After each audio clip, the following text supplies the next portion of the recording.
WhatsApp guys, Delhi में BJP के आते ही दरबारी पत्रकारों में डर का माहौल है। मिस्टर मुन्ना भाई की वीडियो है, क्या है पूरा माहौल देखते हैं। पूरी वीडियो मीम से भरपूर भी होगी। चैनल पे तो प्लीज सब्सक्राइब और वीडियो कर दे लाइक। 1 2 3 गो। नाम है आपका? रामतेज यादव, ब्लॉक अध्यक्ष मिल्कीपुर। अच्छा, आप समाजवादी पार्टी के जी ब्लॉक अध्यक्ष हैं। जी। क्या स्थिति है समाजवादी पार्टी की इस चुनाव में? समाजवादी पार्टी की एकदम सोपड़ा साफ हो चुका है। इन्हीं का ये सफाई कांग्रेस पार्टी की हम नहीं कर सकते, सफाई कांग्रेस पार्टी की मोदी कर सकते। नहीं पप्पू जी, कांग्रेस की सफाई तो आप ही करोगे। ये अपॉर्चुनिटी आपसे मोदी जी नहीं छीन सकते। ऐसे मिल्कीपुर में अवधेश पासी यानी सफाई की सफाई उनके कार्यकर्ता ने की कि दिल्ली के केजरी के अम्मी जान पत्तलकार चरण चुम्बनों में डर का माहौल पैदा हो गया है।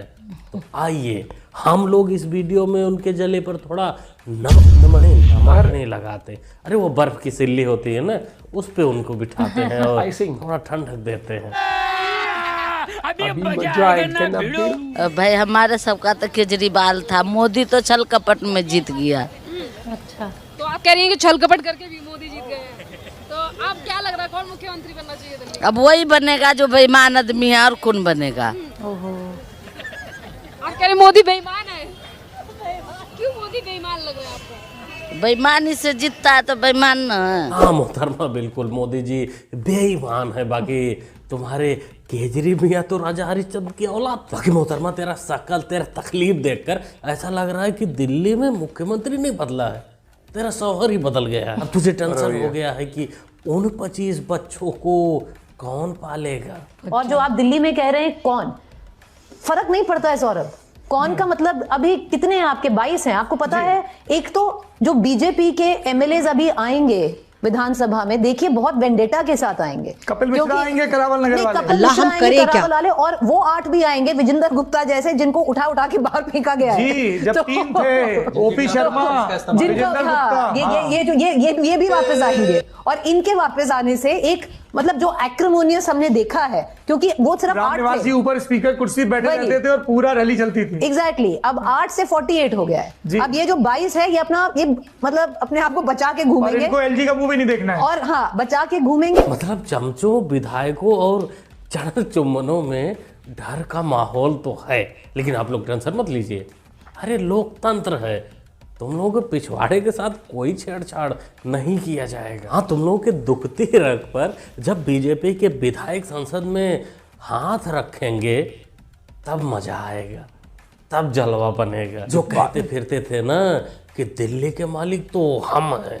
दिल्ली के मालिक हम हैं, दिल्ली के मालिक ये लोग नहीं है। दिल्ली में केजरीवाल कब आए? 2013 में। देश में नरेंद्र मोदी जी कब आए? 2014 में। और एक और बात बता दें गुरु, एक आपको और बात बता दें कि 2025 में केजरीवाल गए हैं तो कहीं ऐसा ना हो कि 2029 से पहले ही भारतीय जनता पार्टी की सरकार देश से चली। क्या मौसम आया है, हर तरफ पानी ही पानी लाया है। पॉजिटिविटी ढूंढ रहा अपनी कहीं से निकल रहा है तो किसी के पिछवाड़े से। कि ओझा मुन्ना 2029 तक हम तो भगवान से प्रार्थना करेंगे ऐसे ही डंडी रोना करने की तुझको हिम्मत दे। बाकी उसके बाद तो योगी बाबा आ जाएंगे, फिर तेरा हिम्मत नहीं आदत बन जाएगा। तुझे भौंकने की पूरी आजादी मिलेगी, लेकिन लिमिट में। 98 का परफॉर्मेंस रिपीट करने वाले। बिफोर 98 में एक क्लीन स्वीप था, मिलेगी आप देखिए, क्योंकि हमारा ट्रैक रिकॉर्ड लोगों को दिखता है और हमारा कैंपेन बहुत अच्छा कैंपेन हम लोगों ने किया।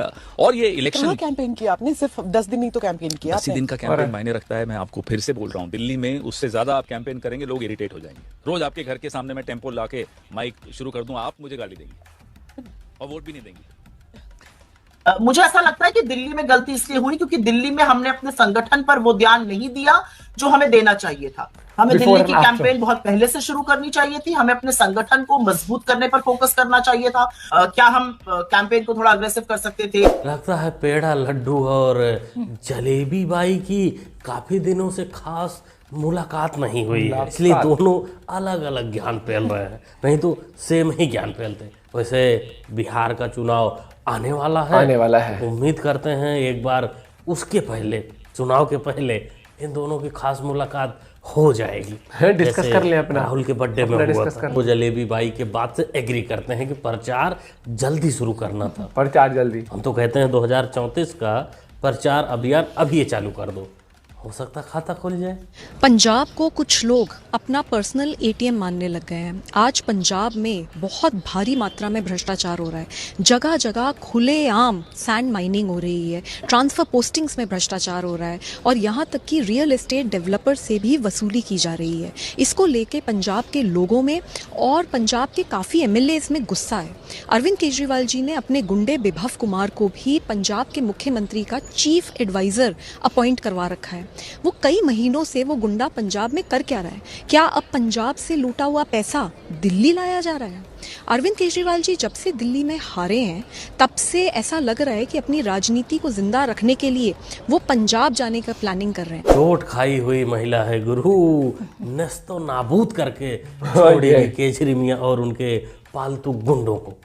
मिशन पंजाब शुरू हो चुका है। यही हाल रहा तो आने वाले दिनों में घुघरू शेर 2013 में जहां से शुरू किया था क्रिकेट पना दिखाना, वहीं पहुंच जाएगा। अगर आप एमसीडी की जिम्मेदारी दो, 1 साल में मैं आपको क्या जा रहा हूँ, 1 साल में दिल्ली चमका के दिखा दूंगा। पर 2 साल में मैं कैसे ठीक करूं एमसीडी को? 2 साल में मत उम्मीद कीजिए बस केजरीवाल आएगा और झाड़ू चलाएगा। पर 2 साल में मैं कैसे ठीक करूं एमसीडी को? रहने दो मियां, तुमसे ना हो पाएगा। 1, 2, 4, 10 साल छोड़ो, क्योंकि यमुना के चक्कर में तुमको दिल्ली वालों ने साफ कर दिया है और एमसीडी में भी आने वाले दिनों में तुमको साफ कर देगा। गली गली में जीरा है, योगी भारत का हीरा है। हाँ तो उत्तर प्रदेश का मुख्यमंत्री, लेकिन भारत का वो प्रधानमंत्री है। और 152 साउथ ब्लॉक में मैं योगी को लेके जाऊंगा और प्रधानमंत्री की कुर्सी पर 152 साउथ ब्लॉक में मैं योगी को बिठाऊंगा और मोदी को भारत का राष्ट्रपति बनाऊंगा। चच्चा की बातों को ज्यादा सीरियस मत लेना। चच्चा की मजबूरी है योगी बाबा को हीरा बताना, क्योंकि जीरा, अरे ईंटे के जीरे से इनके प्यारे प्यारे बच्चों ने कहीं पत्थरबाजी की होगी। और बाबा भी तो भोले हैं, दयालु हैं, बुलडोजर भेज दिए होंगे। अब ये बचने के लिए कुछ तो करना पड़ेगा, क्योंकि भाई पुत्र मोह है। क्या पता आगे झूठी पुत्र मोह का झूठी हवाबाजी कर रहा हूं। तो पुत्र मोह में ये सब करना पड़ता है। बाकी जब बुलडोजर वापस जाएगा तो ये अपने रास्ते पर दोबारा वापस आ जाएंगे। एनडीए का कार्य करता है, इंडिया गठबंधन का कार्य करता है। अखिलेश जी ने सबसे राय बात लेकर हमारे नेता बैठे हैं, इसको चुनाव लड़ाया है।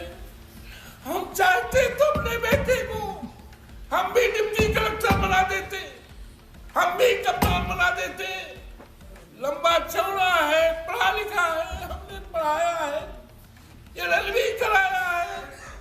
लेकिन मैंने सोचा कि मेरे न रहने के बाद 20-25 साल बाद अत्याचार धरती में होगा तो कौन खड़ा होगा? बस भी करो पासवी चचा, बस भी करो। हो गया चुनाव, हार गए हो, 27 की तैयारी करो। ये बिलाप करने से अब कुछ हासिल होने वाला नहीं है, नहीं सिंपैथी मिलेगी। पुत्रमोह से थोड़ा बाहर निकलो। बाकी कलेक्टर कप्तान बनने के लिए परीक्षा देना पड़ता है, वो भी कठिन वाला। जो तुम बनाना चाहते थे नेता नगरी, उसमें कलेक्टर से ज़्यादा इनकम है, ये तो आपको भी पता होगा। बाकी किसी के बाप का राज तो है नहीं कि जिसको चाहे जो उठा के कलेक्टर कप्तान बना दे। उन्होंने अवध ओझा जी को पटपड़गंज ऑफर की थी। पार्टी इंटरनल सर्वे कराती है। मनीष जी के जेल जाने के बाद पटपड़गंज में इनको लेके जबरदस्त सिंपैथी थी और पटपड़गंज हम भारी मतों से जीत रहे थे, तो उन्होंने अपनी जीतने वाली सीट अवध ओझा को दी है। नहीं, लेकिन ये भी सच है क्या मनीष जी कि भाई रविंद्र सिंह नेगी ने भी, जो बीजेपी के कैंडिडेट थे पटपतगंज में, उन्होंने बड़ी टफ फाइट दी। 70,000 के वो आसपास आपको वोट मिले और तकरीबन 66,000 के आसपास रविंद्र सिंह नेगी को वोट मिले। 3,500 का अंतर रहा। ना केजरी मियां सेफ सीट बिल्कुल नहीं थे। तुम लोग खेल रहे थे ओझा के साथ कि ओझा को फंसाया जाए, लेकिन तुमको ओझा का बैकग्राउंड नहीं न पता था। कि सबसे बड़ा पनौती तो वही है तुम्हारे पार्टी में। काशी का एक पंडित हमारा हाथ देखा, बोला कि तुम्हारे हाथ में कंस्ट्रक्शन का लाइन नहीं है, लेकिन डिस्ट्रक्शन का 4 गो लाइन है। तो हम किसी का बना तो नहीं सकते, लेकिन मिटा जरूर नहीं। सुन लिया ना बहुत क्या? वायरल हो रहा है। ये इसके वीडियो हाथ पहले ही में दिखा लिखा देते है, हैं। विनाश करना, दूसरों का नाश करना, और कर दिया। ये और बहुत तुम लोग वायरल हो रही है इसको वाली सोच रहे थे कि पड़पड़गंज से हम इसको फंसा दें, क्योंकि सिसोदिया जो चुनाव जीते थे पहले वाला, वो थोड़े अंतर से जीते थे, इसलिए वहां तुम भागना चाहे, इसको फंसाना चाहे, फंस गए मियां तुम। बहुत दिनों बाद कि असली तरक्की है वही जो हर फर्क मिटाती है। अरे कहना क्या चाहते हो? असली तरक्की है वही जो हर फर्क मिटाती है, जो हर तरफ खुशहाली के गुलशन खिलाती है। लगा के आग बहारों की बात करते हैं, जिन्होंने रात में बेखौफ बस्तियां लूटी, वही नसीब के मारों की बात करते हैं। सारी उम्र भैया मियाँ जी, शायरी मारने से पहले अपना पिछला रिकॉर्ड तो चेक कर लिया करो। किताबें भरी पड़ी हैं तुम्हारे कारनामे की। वैसे भी आप तो समझदार बन रहे थे, आपने एक दिन बोला भी था कि हम बड़ी लगड़ी नहीं उठाते हैं।